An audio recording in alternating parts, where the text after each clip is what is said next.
Seeking knowledge is obligatory for every Muslim man or woman.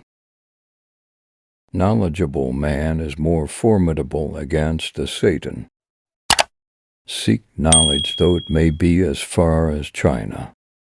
The ink of the scholar, knowledgeable person is more holy than the blood of the martyr. Whoever takes a path upon which to obtain knowledge, Allah makes the path to paradise easy for him.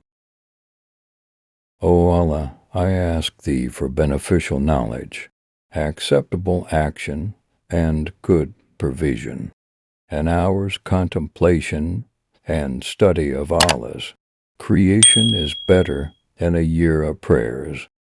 Who goes seeking knowledge, then he is in Allah's cause until he returns. Wisdom is the lost property of a Muslim, hence collect it from whoever you find it with. The best of charity is when Muslim man gains knowledge, then he teaches it to his brothers others. Acquire knowledge and impart it to the people. The best thing that a man can leave behind is knowledge, which is acted upon after his death.